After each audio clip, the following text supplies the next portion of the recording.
been a long night. I understand. But everybody around me has no testimony. I missed that one.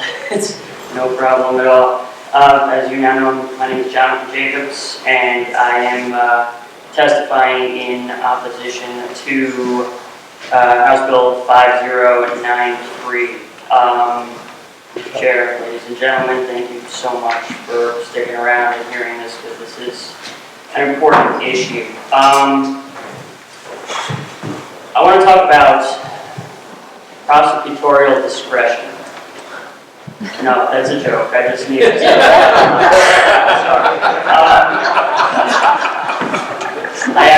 I Googled it, so I know all about it. Know exactly what it is. No, it's clear from founding father and patriot James Madison's writing that he believed constitutional protections for people with alien status were of high importance. According to his writing, he believed that when faced with criminal prosecutions in the United States, they should be entitled to the same constitutional protections of all citizens. Now, I understand in these circumstances it's administrative law, it's administrative protection, but essentially it's the same results that we're looking for. And when we're looking at anything that could potentially be discriminatory, I honestly believe that it's results-oriented.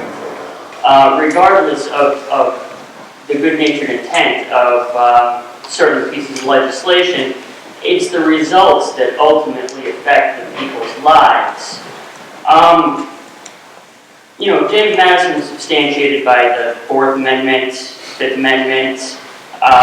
These amendments, they talk about the right of the people to be secure in their persons, houses, papers, effects against unreasonable searches and seizures. The Fifth Amendment talked about no person shall be deprived of life, liberty, or property without due process of law. Nowhere does it say natural-born citizens there. I mean, there are sections of the Constitution that discuss it, but nowhere in those particular clauses in the amendments to the Bill of Rights does it talk about separating natural-born citizens from people, which is what I see happening here.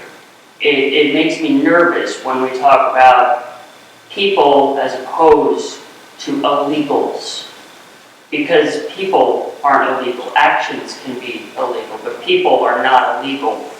So we understand the words and the spirit of Mr. Madison and our rights. And how are they reflected in the Public Safety and Protection Act? I'm having a hard time. I won't belabor the points that have been made by people who came before us about lawful and unlawful.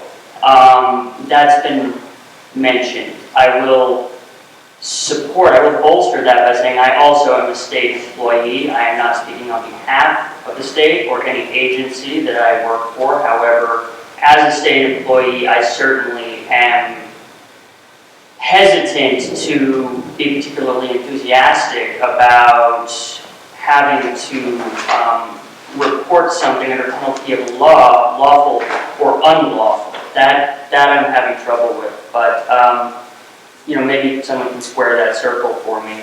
I also have a little trouble with the discussion about willfully.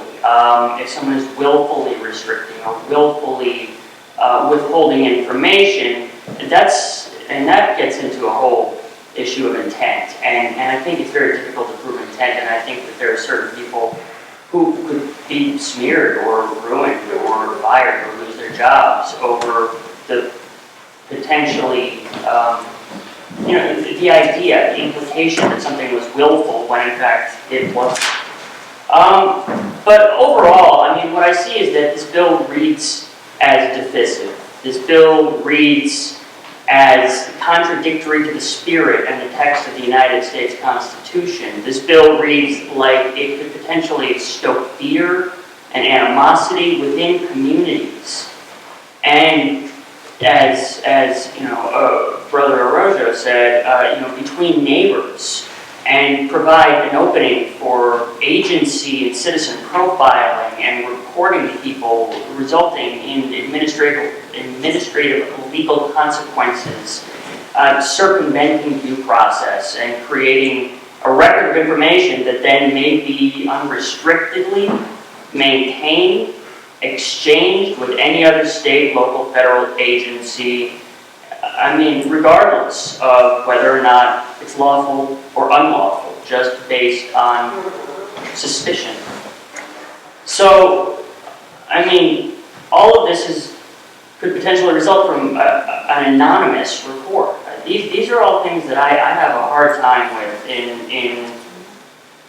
in an era where we're really trying to promote transparency and openness and bring people together. This bill does not speak to that, in my humble opinion. So I'll close with another American change maker, another, in my opinion, a patriot speaking about American values. And this individual said, "Our values call upon us to care about the lives of people we will never meet." And that's how you promote public safety. And that's how you promote protection. And this bill, in my opinion, does not do that. So I thank you for your time, and I urge you to oppose this particular piece of legislation. Thank you very much.